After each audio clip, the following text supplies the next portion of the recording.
फसल अवशेष पर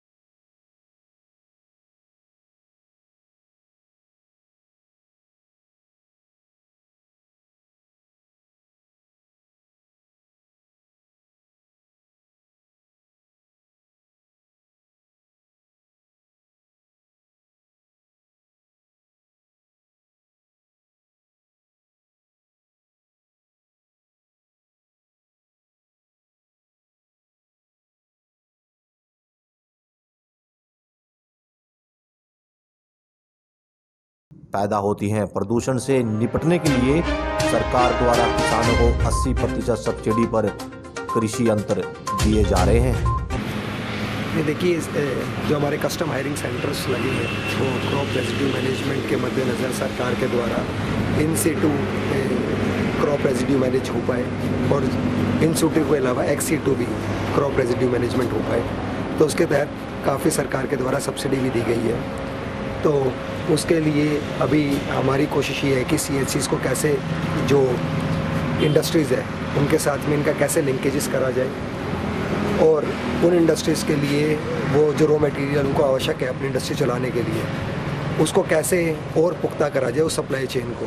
तो ये चीज़ समझने के लिए यहाँ पे बड़े होनहार हमारे अश्वनी जी हैं जो इस CHC को रन कर रहे हैं। तो इनसे हमने चर्चा करी, बातचीत करी और काफ़ी इश्यूज़ हैं, उस इश्यूज़ को समझा और उसके समझ के आगे की जो कार्रवाई होगी उस पर अमल करा जाएगा। देखिए, सबसे पहली बात तो ये है कि भाई हमारा जो जीरी की जो खेती रहती है, खासकर इस पर्टिकुलर यहाँ पे PR वैरायटी ज़्यादा होती है।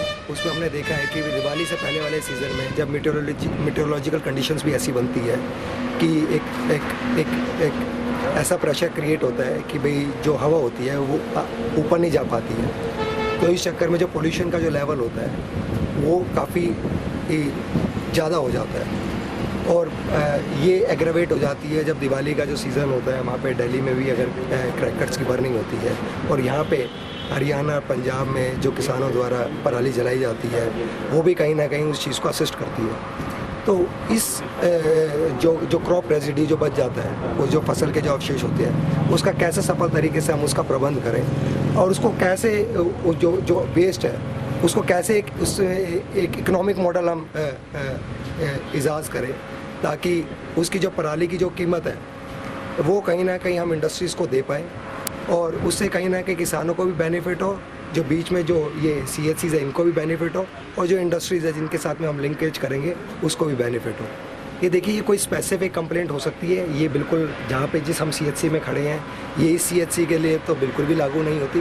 कोई आपकी स्पेसिफिक कंप्लेंट है उसके बारे में हम बता सकते हैं, उसकी हम इंक्वायरी कर लेंगे और उस पर जो भी उचित कार्रवाई होगी वो उचित कार्रवाई अमल में लेके आई जाएगी। EHO साहब से बात करता हूँ इसके लिए। तो मेरी फसल मेरा ब्यौरा एक पोर्टल बनाया गया सरकार द्वारा। सभी किसान भाइयों को हमने प्रेरित भी करा था, बताया भी गया था कि उस पर पंजीकरण जरूर करवाएं और उन्हीं किसानों की हम मंडी में फसल खरीदेंगे जो कि वहाँ पे पंजीकृत होंगे। जहाँ तक की बात 4 महीने से पिछले 5 महीने से पोर्टल चल रहा है। हाँ, पोर्टल चल भी रहा है और अभी इसमें डेट भी हमारी तरफ से एक्सटेंड करी गई थी। कोई किसान की कोई स्पेसिफिक कोई कंप्लेंट्स है तो इसके लिए एक प्रॉपर एक रोबस्ट ग्रीवांस रिड्रेसल मैकेनिज्म भी बनाया गया है। उसमें हमारे जो CRO साहब होते हैं जो कि तहसीलदार साहब हैं, उसमें जो सारी शिकायतें हैं उसका टाइम बाउंड तरीके से निपटान भी करते हैं। नहीं, इसको भी हम एक बार स्टडी करके एक बार DD साहब से एक बार इस पर भी चर्चा करें।